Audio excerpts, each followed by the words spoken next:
People keep telling me that Fear the Walking Dead is so much better in Season 6 than it was in Season 5. And there is some truth to this. It is better, but it's a very, very low bar. Fear the Walking Dead continues to just suffer from all the same sorts of problems while improving in little, almost meaningless ways. In my written review of this Sunday's episode, USS Pennsylvania, I talk about, some of the things that I think are pretty good in Fear the Walking Dead, and this includes cinematography. There's a lot of really lovely shots, like just the beginning that opens on this sort of desolate town, the town that Morgan has been building or rebuilding or whatever. There's some great shots of just the breeze, the wind blowing over this sort of empty, forlorn, post-apocalyptic town, and these almost make you forget for a second that they built this thing underneath a dam, which just seems like a weird spot. And why build a town when you've got perfectly good, functional towns elsewhere that are already theoretically better suited? There's lots of these little moments where one thing that seems kind of cool or works on a visual level just doesn't work when you actually think about it. And this is sort of the case with the whole episode, the USS Pennsylvania, which is the second to last episode of Season 6. This sort of brings the conflict between the new villains, led by Teddy, this kind of crazy death row guy that got away when the zombie apocalypse started, and our heroes, this burgeoning giant group of ragtag, why are they even characters in a TV show? Anyways, we have going into the submarine to stop Teddy from firing off the nuclear missiles that he has keys for, but not launch codes for. We have Morgan and Grace and John Dory Sr. and June and Dwight and Sherry and Strand. And I might be missing someone, but this is sort of the assault team that goes into the submarine to stop Teddy. But almost within the very, once they get inside, just inside to the very first door and realize there might be zombies in there, right away Morgan is already talking about how he needs to go in and nobody else should go with him. It's like, why even bring everyone to help in the first place if the moment there's any sign of danger, you're just going to tell everyone else to go away? And then there's this big scene where everyone's like, no, Morgan, we're coming with you, man. There's no point in arguing. We're all in this together, which is true because, if he fails and doesn't stop them from firing off these nukes, everyone's dead. So, it's sort of selfish in this weird way that Morgan is always selfish. Every time he tries to be selfless, it's a selfish decision. He's not allowing other people to help him stop the bad guys from killing everybody. So, after this scene where they argue and he's like, okay, fine, come with me, a moment later he locks them all behind him except for Strand, who catches up with him, and everyone else is locked outside this hatch and can't proceed any further to help stop Teddy. So it's just Strand and Morgan and 150 dead crew members, most of which are zombies now. So this is another, okay, I don't understand Morgan's character. I don't think anybody really does, but I really don't understand the writers here. If you have a team of people who are all, you've got John Dory Sr. who knows Teddy, who put Teddy away in the first place, who is a trained law enforcement officer. You've got June, who clearly can hold her own at this point. Dwight and Sherry, both seasoned veterans of the apocalypse. The only person I can understand him wanting to send back is Grace, and he did do that essentially. But everyone else seems like they would be able to help in this scenario, but instead just the two of them go on. Apparently there's also a bunch of radiation in this nuclear sub, so maybe one of the missiles is leaking. This is never really made clear, but we have a little Chernobyl moment where they're reading the radiation levels, and Morgan wants to go right into this room even though it's going to kill him, and Strand's like, no, let's go this way. And so then they go that way, but then apparently there's no way to get through this sort of crew quarters area. So then inexplicably, Strand knocks Morgan to the ground and a bunch of zombies descend on him, and then he runs through a hatch that's just right there. Where did that come from? Why wasn't that the way they could go?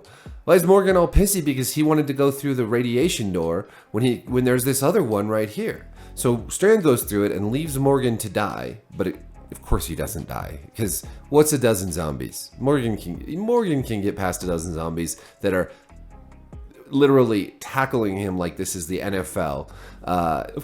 No big deal for Morgan.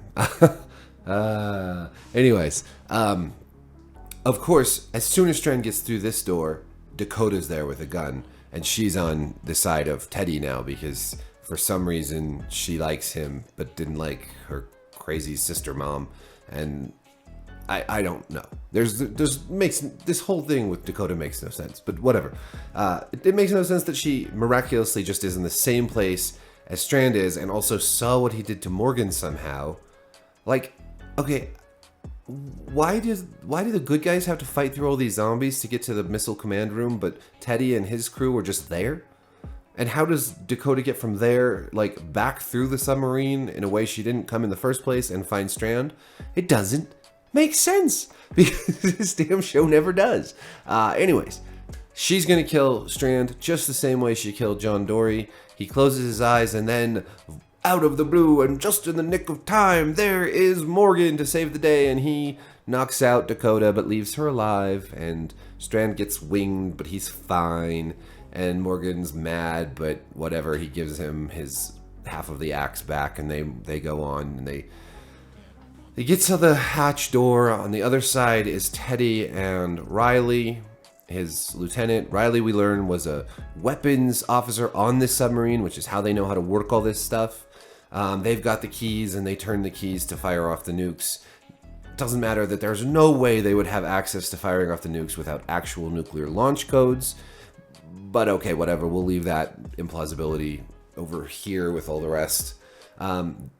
Morgan has a whole bunch of key cards, which he's trying to get in. And how did he get those key cards? From zombie officers in the barracks area that he looted after fighting off all those zombies by himself, and still managed, after looting them and getting all these key cards, to show up to save Strand just in the nick of time. Whatever. The last card he has opens the door, of course, and they come in, and surprisingly, and I will give this to the episode, Teddy and Riley get one of those nukes off. Only one out of like a dozen, but still one, and it's got 10 warheads on it, so it's going to leave a mark for sure. But they stop them from firing off any more. They're holding them prisoner, and then Morgan's like, all right, you guys take off. They don't take Teddy or Riley prisoner. They don't, subdue them. They don't kill them. They just let them go free, even though these guys are... I don't know. So the nuke gets fired off. We see the hill nearby, and Charlie and Daniel and Mo and is it Mo? Whatever, the trucker lady. Maybe Mo is the actress's name. Anyways, we see all these characters up there. The rabbi, the other group, Sherry's group. So many characters in this show. It's impossible to keep up with them all, and almost none of them are worth a damn. Like, this is another thing I can't handle with Fear the Walking Dead. Who cares about all these characters? I'm much more interested in Teddy at this point than like 95% of the good guys. You could kill off almost all of them and just leave Alicia, Strand, Daniel, and maybe John Dory Sr. And I swear to God, the show would be better off for it. You just don't need all these characters. I mean, get rid of Dwight and Sherry, especially Sherry. She's terrible. Get rid of Charlie. Who likes Charlie? There's just so many superfluous characters in this show, and that shot really made me think of that. So anyways, the nuke gets fired off. Morgan tells Strand to get the hell out of there, and now we get to the season finale next week. What's going to happen? The nuke's got to do something, right? Unless it's a dud. I guess there's going to be some final showdown between the bad guys that they just let walk free. I mean, to be fair, Riley did let Morgan and Grace just walk free, even after Morgan killed like 5 of Riley's friends. So I guess it's, a turn the other cheek moment. But really, like, this episode, I don't know. They've all just been so weak in so many ways. Like, I can't really rank this one. Is it worse than the others? There have been worse. There have been better this season. But overall, this season, we're moving so quickly between one villain group to the next, between one story to the next, and they're all so ludicrous and implausible. Like how did we not? And all, throughout our little sojourn in Texas, we've had the vultures, we've had Martha, we've had the Logan's group, we've had the Rangers, and we've had these guys, and somehow all these groups have operated independently with no contact between any of these other groups until until they're brought down and the other group appears. It's like, with all the walkie-talkie action and everyone being in such a tight sort of circle within Texas, everyone running into each other all the time, how is it that the Vultures and Teddy's group never came into contact? How is it that the Rangers and, why? It's just not very well written. It's not very well thought out. It's like they got bored with Virginia, and so they killed her off and they brought in Teddy. And it feels like, why wasn't Teddy just the bad guy for the whole season? Why didn't they get rid of Virginia at the end of last season, or at least the halfway mark? It's just, I don't understand it. It makes no sense, and it's kind of driving me mad. I keep thinking I should watch these episodes on Thursday. I can get my review out earlier because it's Thursday, but I have such a hard time motivating myself to watch this show because every week I'm just like, okay, what? There's so much wasted talent. There's so many really good actors on this show. There's clearly like talented cinematographers and special effects people, and yet it's all just overshadowed by the terrible stories and bad writing. So once again, another week, 2 thumbs down. This thumb down, this thumb down.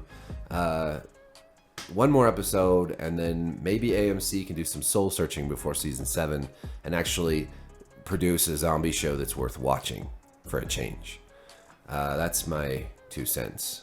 Please don't forget to like this video, share it, maybe with friends who also find Fear the Walking Dead to be sort of trash. And like, subscribe, ring the bell. Thank you so much for watching. I really appreciate it. Peace.